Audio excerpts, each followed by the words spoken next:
कि जब तक मुसलमानों की आखिरी सांस चलती रहेगी उस वक्त तक मजहब इस्लाम पर और किसी भी मस्जिदों मदरसे पर किसी की तरह की आँच न आने देंगे इंशाअल्लाह ताला। हम तुम्हारी धमकियों से खौफ खा सकते नहीं, हम तुम्हारी धमकियों से खौफ खा सकते नहीं, जुल्म के आगे हम अपना सर झुका सकते नहीं।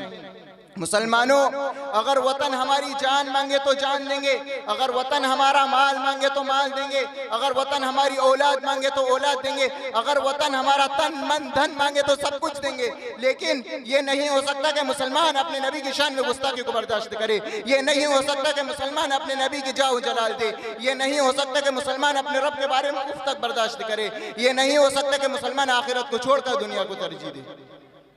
आप हजरात को वो तारीख याद होगी कि जब अंग्रेजों की जुल्म ज़ियादती हद से आगे बढ़ गई और उन्होंने इस्लामी किले को मिस्मार करके उस पर तसलीसी अकीदे की बुनियाद रखना चाहा, तो सबसे पहले हजरत शाह अब्दुल अजीज अलैहिर्रहमा मैदान जिहाद में बेझिझक कूद पड़े और अफजलुल जिहाद कलिमतु हक़्क़िन इंद सुल्तान जाइलिन के जज्बा पेकरा से सरशार होकर हिंदुस्तान के दारुल हरब होने का फतवा दिया और अंग्रेजों के खिलाफ एक मुहाज जंग कायम किया, जिसके नतीजे में मुसलमानों को तरह तरह की उज़्ज़तें और तकलीफें बर्दाश्त करनी पड़ी, जिसके नतीजे में मुसलमानों को मुसाइब व मुश्किलात के किन किन मराहल व दुश्वार गुजार घाटियों और वादियों से गुजरना पड़ा। वो तारीख का एक अलमनाक बाब है।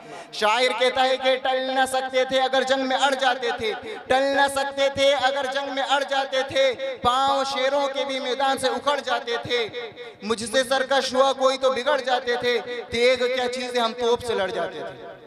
ब्रादरान इस्लाम, वो टीपू सुल्तान ही की बात थी जिसने ये कहकर के गीदड़ की 100 बरस की जिंदगी से शेर की एक दिन की जिंदगी बेहतर है, लोगों की मुर्दा रगों में आज़ादी की लहर दौड़ा दी थी और खुद भी अंग्रेजों के खिलाफ बरसरे बेकार रहे, यहाँ तक के मैसूर की धरती पर खून का आखिरी कतरा भी आज़ादी की खातिर बहाकर शहीद हो गए। अगर ये मुस्लिम कायदीन का काफिला गुलाम हिंदुस्तान के पुरपीच और भयानक जंगल में आज़ादी की शाहराह बनाने की गर्ज से सरगर्म सफर न होता तो यकीन जाने ये तंग नजर एहसान फरामोश गद्दार जो आज हमसे वफादारी की सनद मांगते हैं कभी इस मुल्क को आज़ाद नहीं करा सकते थे। बेशक तवज्जो। मुसलमानों, आप हजरात मुझे बताएं, क्या मुसलमानों ने जंग आज़ादी इसलिए लड़ी थी कि हाकिम बने? क्या मुसलमानों ने अपना खून इसलिए बहाया था कि साहिब इक़्तिदार हो जाए? क्या मुसलमानों ने अपनी जानों पर जख्म इसलिए खाए थे कि हुकूमत करें? नहीं, हरगिज़ नहीं, बल्कि इस्लाम को बरकरार रखने के लिए, ईमान को बरकरार रखने के लिए, तौहीद व इंसानियत को बरकरार रखने के लिए, दीन को बरकरार रखने के लिए, हिंदुस्तानियों को गुलामी की जंजीरों से आज़ाद कराने के लिए, हिंदुस्तान में अमन व सुलह को बाकी रखने के लिए। मुसलमानों, आज तुम्हारी इज्जत व आबरू के इम्तिहान का वक्त आ चुका है। मुसलमानों, अपने अंदर इनकलाब पैदा करो, अपनी तकदीरों को संवारो।